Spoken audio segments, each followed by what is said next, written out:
Dimp Digital presents Idle Game Chat. Cool.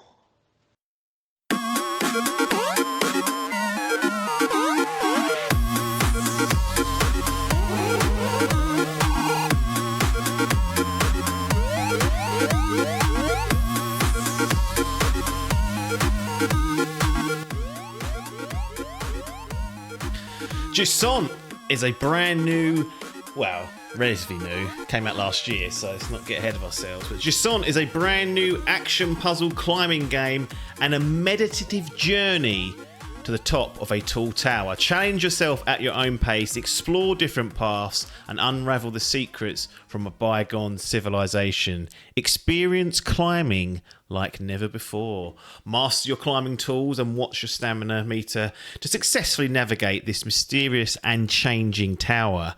As you go higher and hone your skills, you'll have to figure out how best to use the tools at your disposal to get to where you want to go. Explore alternative paths to find clues about what's happened here.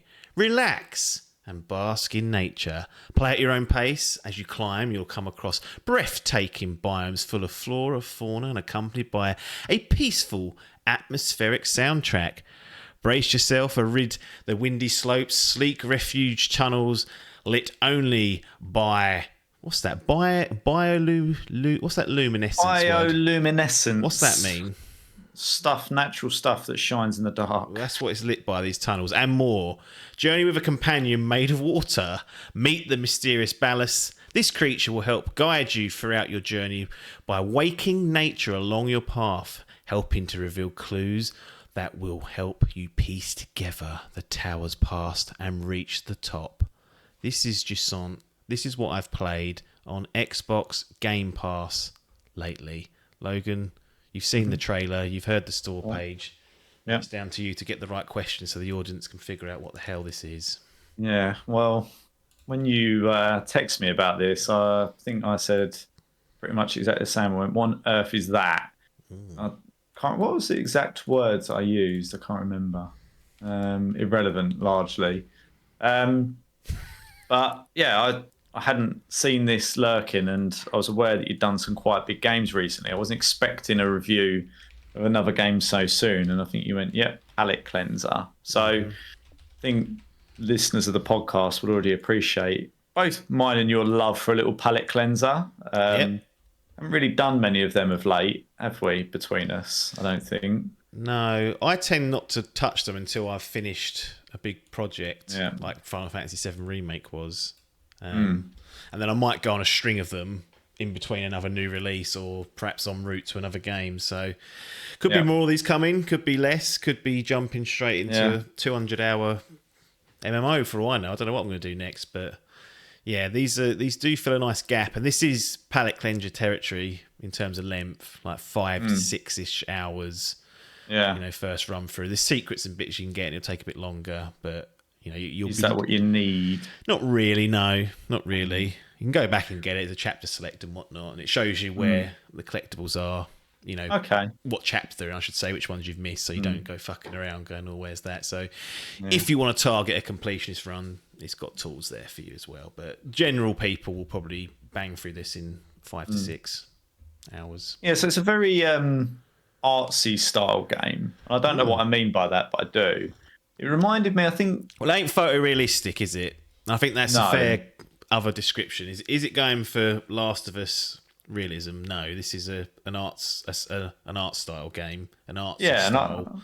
I think that fits well generally with palate cleanser territory, right? I think some of the games that we've played that are meant to be a bit shorter generally have this similar-ish art style. I don't even know how to classify it, but it's a bit kind of like the edges aren't rounded and it's a bit cartoony and stuff like that. It reminded me of a game, I think it was Firestorm, but it might have been another one where you're just jumping around a desert. And I can't remember for the life of me what it's called now. And I feel like that began with a J, but I could be well wrong on it. But that was another Xbox Game Pass palate cleanser style game. So there's been a few of these that kind of blur into my memory, and they're always they always seem to do reasonably well. They kind of tick the box with what you wanted from them. But then when I was watching it as well, I was like, "Cool, Tomb Raider." Like, I don't know why, it just gave me like Tomb Raider-ish vibes from exploring like all these caves and things. And I was like, so what we've got here from that 1.5 minute trailer is artsy style, short game, good little soundtrack going on in the background, seemed quite relaxing. Yep. And a relaxing Tomb Raider. And I was like, is this a niche in the market that is yet to be explored that's going to be filled by Jusant? Well, it's interesting using Tomb Raider as a reference because that obviously has some level of climbing mechanics in there. You know, you can traverse up and down things. I was sorry. And I think there was some wording in there about the ultimate climbing thing. I was thinking, what was that game where it was like, it was where you had to climb up to like the top of the thing that was like a big hit a little while ago that all the streamers were playing, and it was like the ultimate stress pit. That axe thing, you have to like, it's like a physics based game where you have to like, yeah, I can't remember what it's called. No. Yeah. So you had that, and then you had the other one, which was where you were jumping up and climbing up stuff. So I was like, bold claim to say the ultimate climbing game, and you've had that axe one that I can't remember what it was. It was something with it had a name in it as well. And I was like, oh, another climbing simulator. So it's climbing simulator, cartoony, Tomb Raider, all in one. Well, the Tomb Raider vibes, like the Tomb Raider climbing is so simplistic compared to this. Yeah. Like you just press up on Tomb Raider and you go. The key thing for Jusant, shall I do the French? Jusant. Do you think that's how they do it? I don't know our French, so that's what they would be potentially going for. Sorry, we're not sure. So I think it looks like it's when you sent it to me, I was like, what's Jusant? And I was like, I'm clearly saying that wrong because that doesn't make any sense. So it must be Jusant. Yeah. Right? I don't lean into too much because I think I'm taking the piss, but that's how I think they want it said. I'm just going to quickly do a Google Translate on it because I feel like there must be Google Translate English to French, and I'll just do the other way around. Shall I? I'll just do the old switcheroo. It must be, I've said it must be French. So Jusant. I've just played one through Ebb tide. Jusant. Yeah, ebbing of tide or some sort of nonsense, but Jusant. Yeah, I'm not going to do that. No. Jusant is what they were going to get. It's better than Jusant, so we've improved it at least. It got closer, but it's difficult. But so the obviously Tomb Raider has a lot more going on in terms of a lot of puzzles and shooting and combat and collectibles, all this sort of stuff, and enemies and whatnot.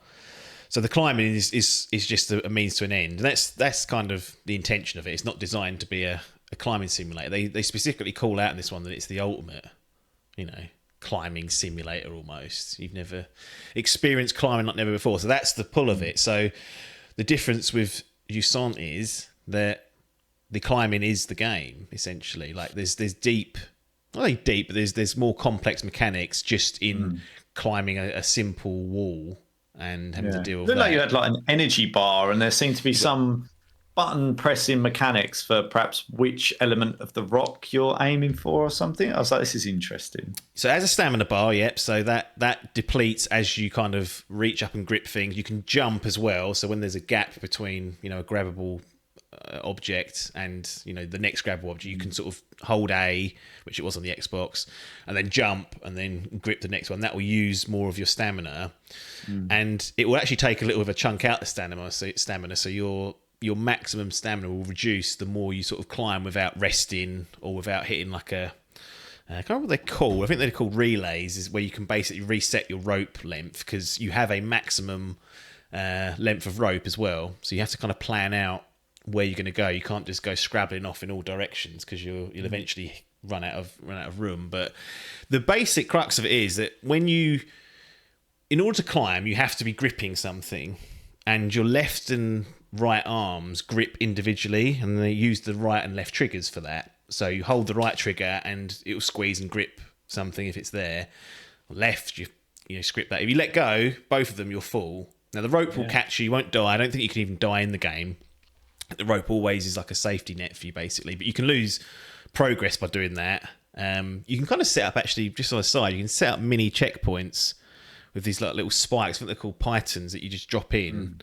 And then if you fall, you only ever fall to that level because the rope's kind of attached in there. So you can kind of manually work out, okay, when I get past this hard bit, maybe I'll set a little mini soft checkpoint in there. So if I fall, I've only got to go back there. But yeah, so you have to grip onto something with at least one hand. You don't have to worry about your legs; they'll just follow suit. And you use the left stick to move the other hand to find something to grab onto. So you're constantly kind of roaming around. The character's arm will reach when there's things to grab, and also one of the key things of the game is it's actually. They've done a good job of making it very visually easy to understand what you can and can't grab onto. And it's not... Most games splatter everything with yellow paint, didn't they? Like, you see all these games, there's yellow paint all everywhere, and you're like, well, you just follow that. This hasn't got that. It has a little bit on maybe some of the like the wooden type things you can climb. They've got like a little white scrabbly bit where it's worn, so that's a little bit of an indicator. But generally, there'll be like a slightly discoloured rock, and you can see in 3D that it's poking out. So you kind of always know where to go, and that's important because the last thing you want to do is be standing there cap in hand going, well, where are we going now? And yeah, so I'd hold right trigger in this example. I'd use the left stick to find my left arm, go to grab that, hold the left trigger, let go of the right trigger. So there's this kind of flow to it of like left, right, and you get into a nice flow.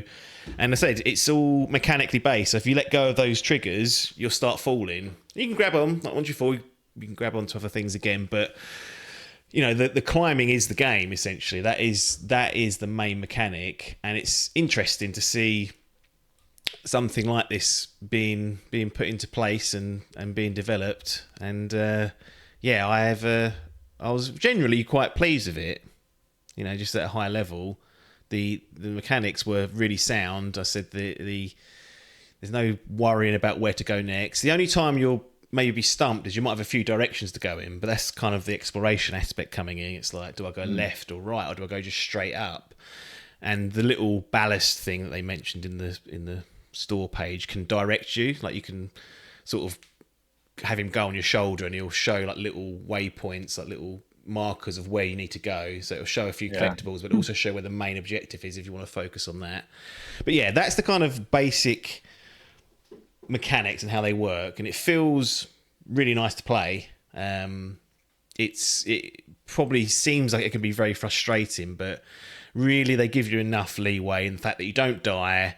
You can set your own soft checkpoints, and it's not requiring a great deal of like timing and things like that. It's more about being aware of your surroundings. It's a big puzzle, basically. It's a big 3D climbing puzzle that you've got to go through. And there's various stages with different sort of themes and whatnot, which we can get into if we need to. But really liked the climbing. It really did remind me of, in a way, like Shadow of the Colossus, because you use the grip meter in that to hold on to the big colossi. And I was thinking, oh yeah, this is very much a game that wants you to feel the climb, feel the grip, and by just having to hold the triggers in, it immediately translates to the player. So it's a really smart system to sort of hang the whole experience on. So is there a way, as you progress through the game, to upgrade how far you can climb, how far your rope goes, or is that just a constant throughout, and the idea is just to continue and find new or different ways to explore the environment? Yeah, so as far as I remember, you don't upgrade any of your tools, your stamina doesn't upgrade, it's all the same set of tools that you've got. But what happens is the environment changes and might introduce new elements. So one example is those relays being there. So as the distance between where you start and where you've got to get to before being on like flat ground extends, they add these little relays in, which are basically like little rope points. So if you can get to one of those, activate it, your character will pull in the rope from the starting point and plug it into this new one. Then you've got a new kind of starting point and a fresh, and your stamina will also replenish. The environments, like I said, they can also impact the player very slightly. Like there's one area where it's setting and the sun's beaming on you. It's like not like a desert because it's up in the fucking mountains, but that side of the mountain is in direct sunlight. That saps your energy a little bit more, so there's a little of a bit of a debuff there. And there are the ballast. you can. I think if you press up on the D-pad, he kind of does this pulse thing, and it will like rejuvenate some of the land around you with grass and stuff. So it's clearly got some sort of power. And one of the mechanics is there are sometimes like flowers embedded into the wall, and if you get close enough to it, you hit the ballast to do the pulse, and it will bring out sprouts, which you can then use to climb on, so you can progress. When they're in direct sunlight, though, there's a timer on them. They crisp up and crumble and fall away. So that adds an element of speed. So you think, okay, on this particular level in this sunlight, I've got to adjust the way I'm playing. When I get to one of these flower points, I've got to be quick and know where I'm going. So they're the sort of adjustments they make. There's other environmental changes as well, which I won't go into. I think it's fun to discover those for the player. But they do change it with environment rather than your tools and you becoming necessarily more powerful. Like what you can do from moment one is what you can do at the very end of the game as well. And there is like a wall running mechanic as well. So if you want to swing over to the side of something, you can put a little spike in, drop down, and then you can wall run and jump and do things like that as well. So it's not all strictly climbing. As I said, as the levels increase in complexity, you're going to want to parlay your wall running, your jumping, your swinging along with your just standard climb. So that's how they, I guess, ramp up the variety for the player. Right, okay. So is there a concept where they just wanted to create a climbing game and then they've created a narrative around it? Or do you think they had a narrative and they've built the climbing to suit the narrative, or does it not really matter? Because when you say it's like the ultimate climbing simulator, is that, they had a mechanic and then they found a way to use it? Does that make sense? It's a strange way for them to say that. Like, say it's like they position it so hard as like a climb, as though we're all clambering after this climbing game that we never had, which we wasn't. Because for me, that's obviously the unique part about it. It does have this I think very, very good climbing mechanic, but it's one of these classic art style games where you just start, you don't really know what's going on. There ain't any fucking water anywhere, so you're like, well, this clearly ain't gone well at some point in time. And you're on some sort of journey that won't become apparent until the back end of the game. Journey, that was the name of the fucking game I was thinking about. I'll tell you what, that is definitely a good pull, because that is something this reminds me of. Like, it's more mechanically enhanced, but it is very much, and you don't have the aspect of the social aspect that game has, but this absolutely still hits those same vibes and those points. I was going through this thing. This is just such a nice experience. And the narrative side of things, classic, you find some notes of the people that perhaps lived there before, and you're like, well, it builds around your discovery of the environments, looking around and seeing things. Graham Hancock knows. So we've found his lost civilization. It's honestly, in Jusant. he would be all over this. There's loads of that to deal with. But yeah, that's the kind of way in which it tells its narrative. It's not like cutscenes with characters and voices. It's you find the notes, you interpret what's going on. There are small cutscenes when certain things occur, but it's one of these ones that you really, when you're going in, you're like, I don't even know what I'm doing here. But it'll all become apparent as the more deeper and deeper you get into the game. And really, that part of the game initially, I was like, you know what, I'm getting a bit sick of these obtuse stories. Unlike you, were you having to fucking sit there and read, and you're like, I was like, this has been done so many times, and I was like, I'm just gonna play it as a climbing game, almost like the fucking description says. But I'll tell you what, by the back end of the game, by the time I got over halfway, I was invested in what was happening. So it turned me around, which I thought was really key. I was like, oh, that's interesting, because I even remember writing down a note saying, I'm over these up your arse stories, as I like to put it, overindulgent. Oh, we're being clever. You have to work it out. I don't want to fucking work it out. I've just come off Final Fantasy VII Rebirth, which is ambiguous, and it's got a fucking 80 hours worth of cutscenes there, and you still don't know what's going on. But like I said, once I'd reached the conclusion of the game and looking back, I was like, no, actually, I really liked what they did there. So despite my bias, once I first booted it up, I was like, oh, here we go. I think it's things like, because I'll tell you one thing I was thinking about, Final Fantasy VII Rebirth has almost no notes. Like it didn't really click until I started playing this, and I picked up my first note, and I was like, oh fucking hell, I forgot about this in games. Final Fantasy VII Rebirth doesn't have any of that, which is strange for an open world game. Normally you're inundated with took to read. Fucking Skyrim, they've got books, fictional books there for you to read. And you're like, well, what are we doing here? Not my favourite way to consume lore. No, it's not. But I think for a big AAA game, I mean, Mass Effect did it. You've got a voiced codex. Hello, we want that. These smaller titles, I'm much more forgiving because it's not plot driven. It is journey driven, and the surrounding kind of narrative just bleeds into the game as you're playing, which doesn't always work. I've played plenty of games where you like get to the end, you're like, well, all right, that was fun, I guess, but that's that. Yeah. But you saw, I was like, oh no, you've turned me around, you've charmed me, as Brent would say. Yeah. No, I do. I don't mind a little bit of it, but the best way I've always found to digest, or the game that did it the best was Mimir in God of War.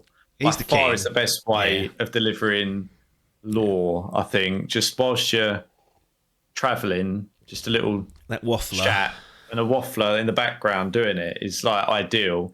But obviously, some of these smaller budget games and smaller length games can't be doing that, so they have to chuck something in there. So they just write it down and let you find it, which is fine, as you say, as long as it's not too boring, irrelevant. I mean, look at when we went through the Division, how much fucking lore did we pick up in that through, like, do you even care? This is the point. It's kind of like, do you make it interesting enough for people to care? And I think that's more important than how you necessarily deliver it. It's like, is that actually interesting and relevant, or is it just background toot?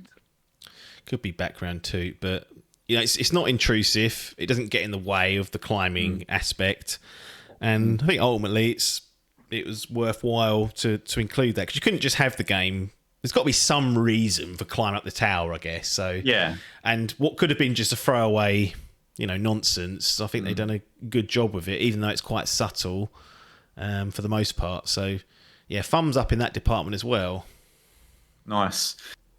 So one thing I picked up was this like ongoing chilled out soundtrack vibe throughout the whole thing, and I guess it is a feet up game, right? It is just, there's no scrabblers coming at you to worry about or anything like that. It's very little stress. No, when they say meditative, they mean it. Like it is stress free. You might get a bit stressed, I guess, if you got caught in a rock and you can't get up and you're struggling to figure out where to go. That might annoy you, but in terms of the hostility of the game, there's none.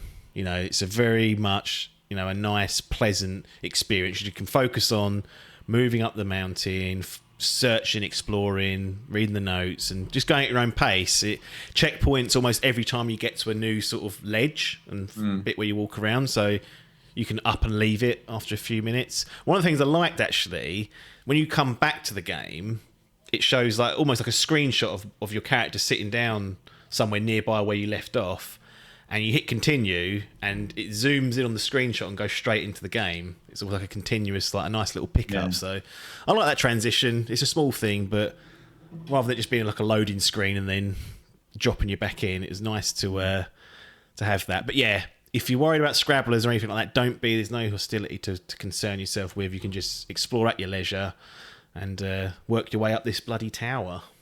Yeah, I'm just doing a Logan list of does it fit the criteria? I mean, normally scrabblers or jump scares is just like an instant like no. Yeah. Like, but think so. In terms of length, then you said it was about 6 hours ish. Is that right? I think somewhere between 5 and 6 hours, I'd say. It depends how much you explore and how many times you go the wrong. Well, not the wrong way. How many times you end up going to an area which got a collectible or a note compared to the actual bit where you continue and move through the chapters. So somewhere between 5 and 6, I'd guess most people would do.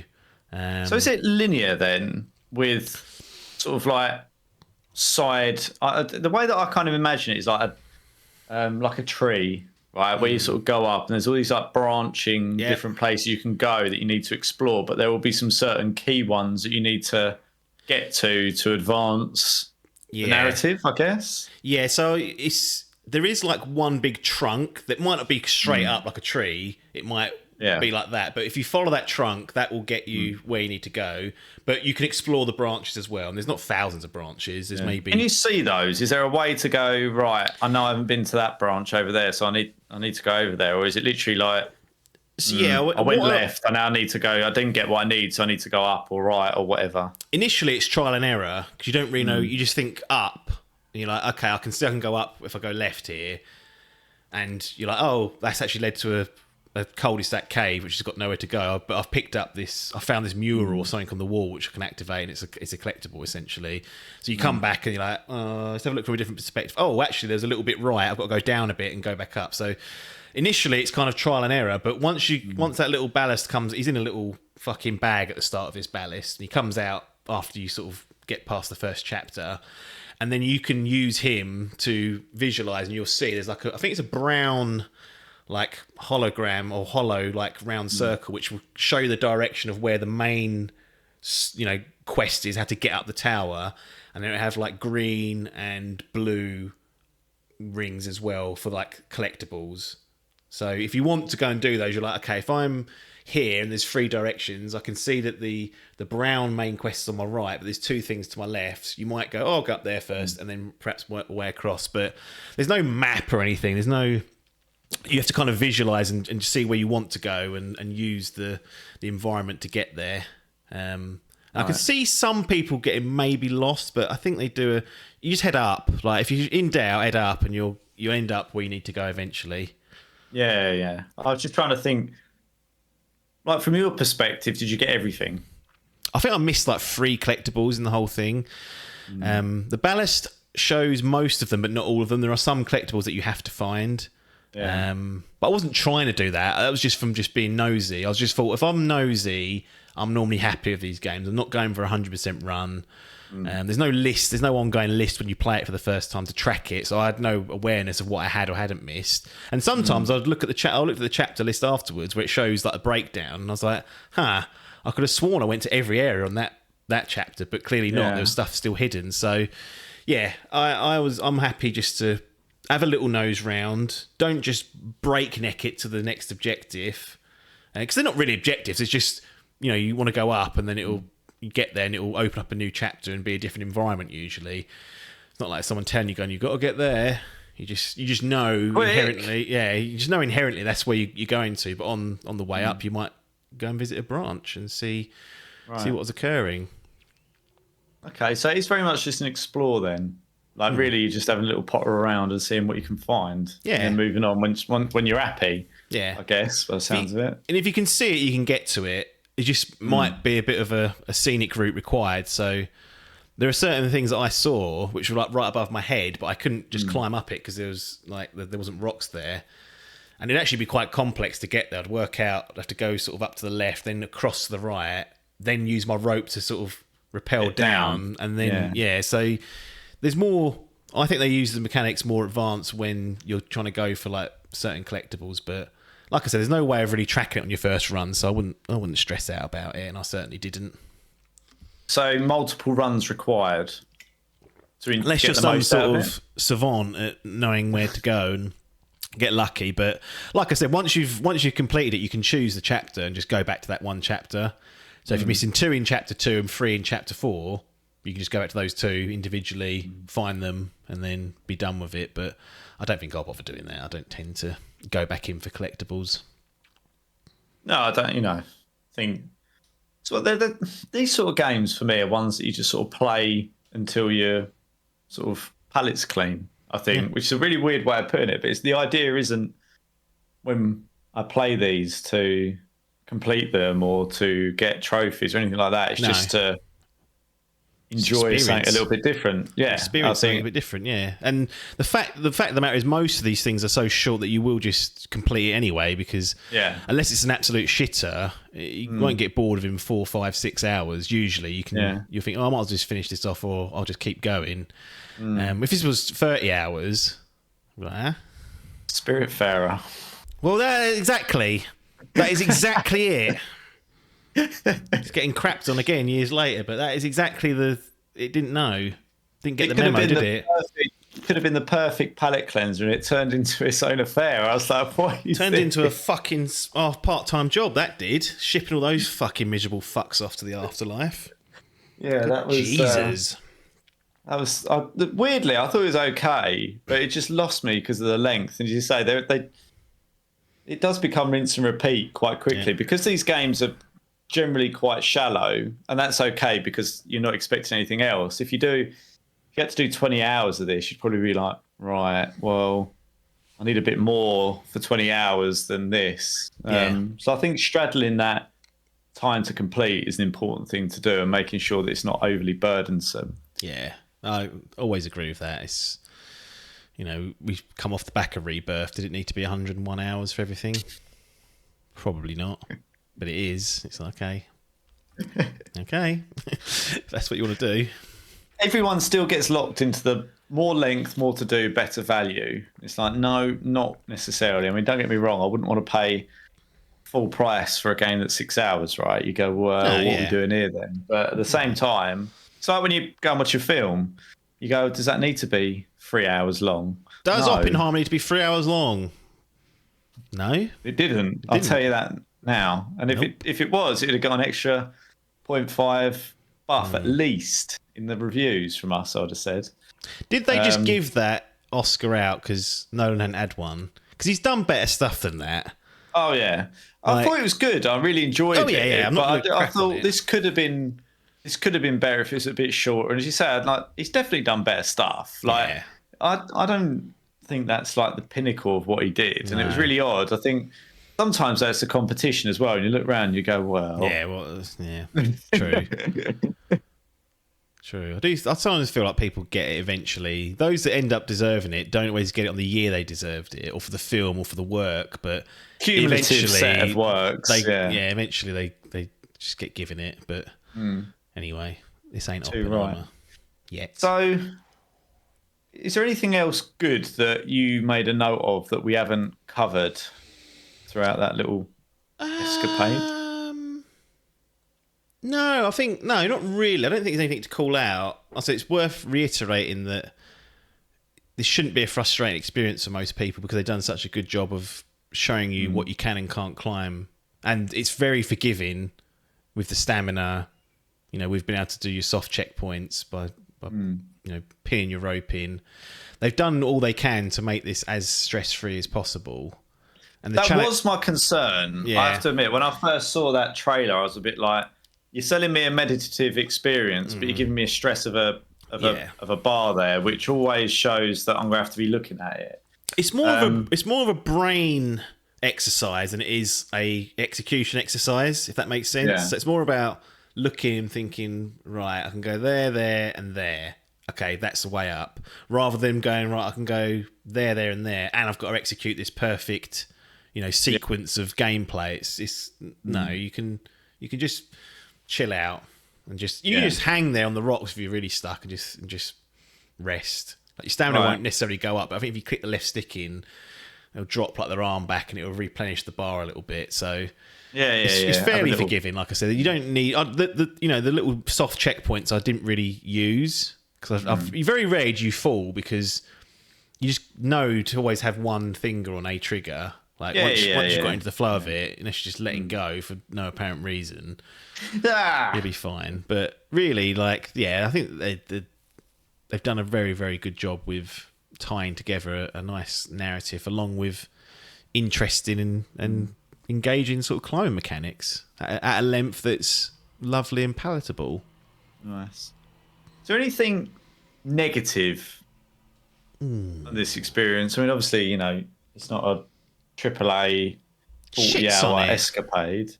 But is there anything that you sort of noted that you're like, that could have been a bit better for this? Or what negatives did you pull out? Yeah, so I think there's a couple of times, probably a handful of times, not when I was climbing, when I was wandering around like a little cave or whatever I just got to, my character would sometimes get stuck in the environment. It would freeze. Technical issues. For about 5 seconds, and I'll be pressing the buttons, and then suddenly it would jump out. And I don't know what that was about, but it happened more than once. And I was like, okay, it's a little bit of it just gets stuck sometimes, sticky. It's not permanent. Because the first time it happened, I was like, well, is this a reset? But then it soon sort of woke up and got itself out of there. It's almost like I shouldn't have gone there. I'd like falling onto like a little tiny rock that's about I don't know, half a metre high, and it was like, oh, I wasn't expecting you to land on that, and the game was like, hang on a minute, just sort of drop you out to where you need to go. Yeah. So that was a little bit of a blow, and so that happened a handful of times. I think they could have done a better job with some of the button prompts, and it's not really a problem when you're climbing because it's visual. Your hands are stretching. You go, okay, I can grab that, but you can actually toss your rope to connect to overhanging objects, certain very specific objects, and you can then use that to swing across a gap. Sometimes I felt like I was looking at this thing thinking, why have I got it's clearly an invisible cursor for me that I can't see that it wants me to have on the object before the prompt comes up. Yeah. And all I wanted was, I've looked up enough, it should know that's what I want to do, and there's no other prompts, there's nothing else I can do, so why is it not just as soon as it's coming on the screen, bringing up X, and then I can hit X to throw it. Occasionally I was getting frustrated with the button prompts being fiddly to hook onto. But other than that, really, the small fish to fry, and they were probably the two things, if I was pushed, to pull out as a negative. Not experience ruining things, just sort of like, oh, okay, just wait for myself to get unstuck. There we go, we're going on again. And where's that bloody cursor? There it is, bang, and then you're through. But other than that, really, there's no other issues with it. Technically, it's pretty sound, didn't have any crashes. Frame rate's not really an issue with this because it's 144 frames at the very least. What I'm after these days. Liquid butter for your climbing sims. But no, there's no fundamental real flaws in the game. So pleased to report that back. Cool. Unbelievable scenes. So, guess, is there anything else that you want to call out? I mean, I don't think there's anything else I can really prod you for on a 6-hour meditative climbing experience. No, I don't think so. Voice acting. There isn't really any. That's the thing. It's just a few ums and ahs, and everything else is kind of written text. It's one of those. It's a silent movie approach, really. Yeah. That's how I would describe it. Silent video game, and that's fine. I think having that some booming voice describing things actually would offset the environment and the atmosphere they've created. Yeah, exactly. That meditation would be gone. So made the right choice there. Just sometimes less is more, particularly with titles like this. There's no need to go full whack and have get Kratos' voice actor in to start doing everything. Have Mimir there. You just don't need it in some games, and this is perfectly fine as it is. They've ticked a lot of boxes and really not faltered anywhere in a major way. So overall, positive for Jusant. Cool. So you happy to move to the assessment criteria for this? Yep, absolutely. Well, not the criteria, just the assessment. So I'm going to assume, on the basis of the information given to me so far, that this is going in the gallery. Yes. Yeah, absolutely. Yeah. So it's just a matter then of where you're going to pop it. It's going to go, I think I have to give it a gold with no regrets on either side. One of the better ones of these things that I've had a chance to go through. So highly impressed. Will it win Game of the Decade? Probably not. But when you look at the intention, when you look at what I was after, when you look at what I thought I was going to get and what I did get, I was like, yep, all the boxes are ticked. Nice little narrative. Unique mechanics. Peaceful playthrough. Happy days. Really did tick all the boxes, so I've got no real complaints of it, and recommend if people are intrigued by this particular game, just give it a go. I mean, it is on Game Pass as we record this. £22.50 would be the paid price, which probably is a steep side, but I'm not going to criticise it for that. You can wait for it to be on a sale if you're rubbing 2 pennies together and struggling. It's dear though, isn't it? If you're brassic. Is it? I don't know. I don't know what deer is and deer isn't nowadays, really. I think doesn't want to crap on it now. It's got gold. For me, it doesn't matter because the experience. $14.99. Maybe. But I don't know where I've pulled that out from. What's that? If it's $14.99 and 30 hours of Spiritfarer, I mean, that's what I mean. It's, to me, the value isn't in the length or the depth of it. If it's 1 hour, again, I think if there are exceptions to this. If the game was 1 hour and they said $22.50, you'd go, huh?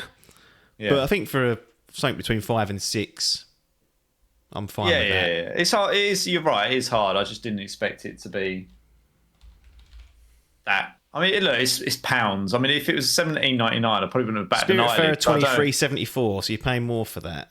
That's the farewell I wouldn't. edition. Well, that's what I mean. Sometimes less is more. Yeah.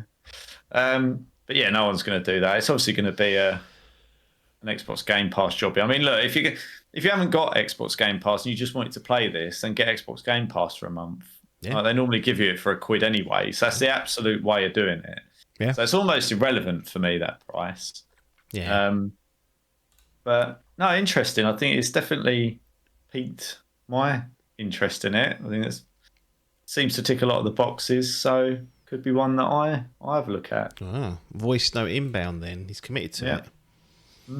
There we go. So that's Jusant. Jusant gets itself a gold in the Dimp Digital Gaming Gallery. That'll do for this edition of Idle Game Chat. And as usual, thanks for your time, and ta-da.